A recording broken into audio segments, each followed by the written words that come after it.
Plan de lectura día 5, mes 11. En Ezequiel 12, el Señor usa nuevamente al profeta como señal para hablar a su pueblo, que Él describe acá como una casa rebelde que tiene ojos para ver, pero no ven, y tienen oídos para oír y no oyen. Esa es la rebelión más profunda, en donde a pesar de tener sentido, realmente la verdad no llega a nuestros corazones, no nos impacta verdaderamente, y esto también, estas expresiones explica lo que decía el Señor Jesús cuando también Él enseñaba y decía: el que tenga oídos para oír, que oiga; el que tenga ojos para ver, que vea. Se refería a esa comprensión, ese entendimiento espiritual más profundo. Y acá entonces el profeta debía ser como que salía en cautiverio, tal como los que son llevados como pueblo conquistado. Obviamente esto no había pasado aún, pero el Señor ocupa al profeta de esta manera para que los de la ciudad de Jerusalén pudieran ver lo que iba a ocurrir, y especialmente también con su rey, que terminó siendo Sedequías, quien salió justamente de esta manera, y lo vimos también en el libro de Jeremías, cómo se cumplió esto, en el libro de Segunda de Reyes, que este rey salió por una brecha junto con su ejército lo abandonó y se dispersó, y este rey fue apresado. Se le sacaron los ojos los babilonios y mataron a sus hijos antes de sacarle los ojos. Por tanto, se cumplió esta palabra plenamente, que no solo fue profetizada por Ezequiel, sino también por Jeremías. Y nuevamente vemos que se repite constantemente la expresión: sabrán que yo soy Jehová. Todas estas cosas dejarán claro entonces quién es el Señor y cómo es su soberanía sobre el juicio y sobre la salvación. También el pueblo se estaba jactando de que estas profecías no se iban a cumplir pronto, de que quedaban muchos días. Incluso provocaban al Señor diciendo: se han acercado aquellos días, y provocaban al Señor diciendo: se van prolongando los días y desaparecerá toda visión. Es decir, bueno, pasan y pasa el tiempo y no ocurre nada realmente. El Señor le está diciendo: se han acercado aquellos días y el cumplimiento de toda visión, y le aclara que Él cumplirá su palabra. Cuidémonos entonces de tomar en serio la palabra del Señor y de no ser como los burladores eh, que tienen la demora del cumplimiento, como finalmente que no se va a cumplir la promesa, como nos hablaba el apóstol Pedro en segunda de Pedro. Luego, en el capítulo 13, condena a los falsos profetas, y vemos que los falsos profetas tienen varias características. Primero, andan en su propio espíritu, es decir, siguen sus propias vanidades, sus propias ideas, siendo que no han visto nada. Segundo, esas ideas y visiones son vanas y son mentirosas. Tercero, ellos dicen que el Señor es el que ha hablado, cuando en realidad no han hablado, y ellos están siguiendo esas vanidades de las que hemos hablado. Cuarto, también ellos cazan las almas de las personas, intentan, intentan seducirlos con sus falsedades, y ocupan también elementos engañosos, como acá habla de estas vendas mágicas, estos velos mágicos que ocupaban las profetisas. Entonces ellos ocupan elementos engañosos o palabras engañosas para capturar las almas. Y otra característica es que ellos dicen que hay paz, que vendrá paz, cuando en realidad no hay paz. Es decir, ellos minimizan el juicio y la palabra del Señor. Por tanto, todas estas características las podemos encontrar en los falsos profetas, y ellos acá recubrían con lodo suelto, en realidad aquí es cal, es decir, en otras palabras, ellos hacían un muro y lo cubrían de blanco, y eso está simbolizando a que ellos hacían pasar como que todo iba a estar bien. El mismo principio que hay detrás del dicho de Jesús de los sepulcros blanqueados, que abajo de eso había podredumbre, pero encima estaba blanco. Acá también el pueblo estaba podrido, y las profecías indicaban juicio, pero ellos ponían sobre eso cal, ponían un color blanco sobre eso, haciendo como que nada iba a pasar. El Señor entonces habla de que Él estará contra ellos, y ellos serán juzgados, y en ese juicio sabrían que Él es Jehová.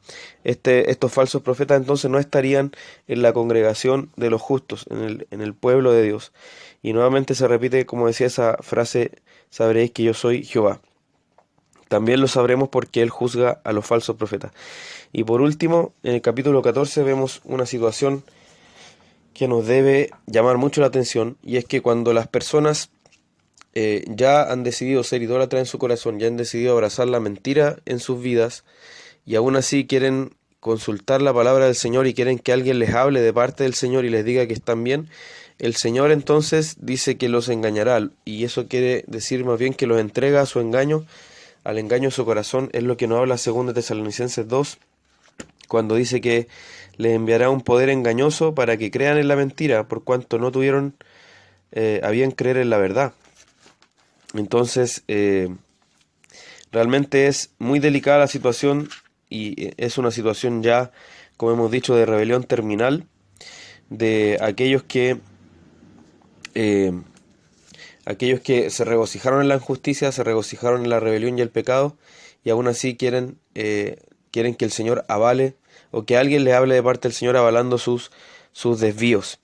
En esto también sabrían que Él es Jehová. En este juicio, tanto a quien pide esa palabra como a aquel falso profeta que está dispuesto a decirles lo que ellos quieren escuchar. Y recordemos que según 2 Timoteo, en los últimos tiempos se multiplicarán estas personas buscando, amontonándose para ellos mismos falsos maestros que, que les satisfagan esa comezón de oír que tienen. Así que esto es algo muy vigente y muy actual. El Salmo 105 ya fue comentado en la primera parte de este plan. Luego en Proverbios 27:3 nos habla de la ira del necio, que realmente es más pesada que la piedra y que la arena. Es algo que no vamos a poder mover, no vamos a poder cambiar. El necio está plantado en su ira y allí se quedará, y es algo entonces más pesado que estas cosas que imaginamos como algo muy pesado. Por tanto, debemos tener cuidado y rogar al Señor que nos libre de la ira, recordando que es un fruto de la carne y que esta ira pecaminosa es contraria al carácter del Señor. Y por último tenemos Hebreos capítulo 7, donde ya desarrolla entonces el sacerdocio de Cristo según la orden de Melquisedec. Se describe entonces a Melquisedec, este rey que aparece en el capítulo 14 de Génesis, que es de la ciudad de Salem, que era la ciudad de Jerusalén, cuando todavía estaba ocupada por los jebuseos, que eran un pueblo pagano. Y se le describe como sacerdote del Dios Altísimo. Y saluda a Abraham cuando vuelve de derrotar a los reyes que habían formado una coalición, incluyendo también esa coalición la derrota de Sodoma, donde Abraham liberó a su sobrino Lot. Entonces, cuando él vuelve de esta victoria sobre estos reyes, Melquisedec lo bendice. Entonces, Abraham da los diezmos a Melquisedec, y este sacerdote es muy particular porque se le llama sacerdote de Dios, pero no tiene padre, ni madre, ni genealogía, y en ese sentido no se habla ni de su nacimiento ni de su muerte, y es una semejanza entonces de la persona eterna de Cristo. Es un tipo, ya que existió este rey, Melquisedec, pero refleja entonces las características de Cristo como hijo eterno de Dios y sacerdote de Dios. Entonces veamos que Leví, que era el padre de los sacerdotes judíos según la línea de Aarón, Leví recaudaba los diezmos pero de sus hermanos. En cambio, Abraham, que era el padre de este pueblo, fue el que dio los diezmos a Melquisedec. Y vemos que Melquisedec toma los diezmos y bendice a Abraham. Y eso significa, cuando Melquisedec bendice a Abraham, significa que Melquisedec es mayor que Abraham. Por tanto, acá está estableciendo esa misma superioridad que tiene Cristo sobre Abraham cuando dice también en Juan capítulo 8, antes que Abraham fuese, yo soy. Y entonces, además, Abraham pagó los diezmos a Melquisedec. Y acá, según el principio de la genealogía judía, Leví, que era el padre de los sacerdotes judíos, estaba todavía en Abraham, no había nacido. Entonces, él pagó los diezmos también en Abraham, según este principio espiritual de la genealogía judía. Es como que Leví hubiera pagado los diezmos a Melquisedec, y con eso entonces está demostrando que el sacerdocio de Melquisedec es superior al de Leví, y eso por supuesto apunta al sacerdocio de Jesús. Y claro, además Jesús no fue un descendiente de Leví, sino de Judá, y no es un sacerdote entonces según la orden de Leví y Aarón, sino según la orden de Melquisedec, que tiene esta característica de ser el rey de paz, el rey de justicia, y entonces este sacerdote sin genealogía, eterno. Ese es el argumento que está desarrollando, y por eso el Salmo 110:4 dice: tú eres sacerdote para siempre según el orden de Melquisedec, y ahí se refería al hijo de David, es decir, sería rey y sacerdote, y sabemos también por la escritura que sería profeta.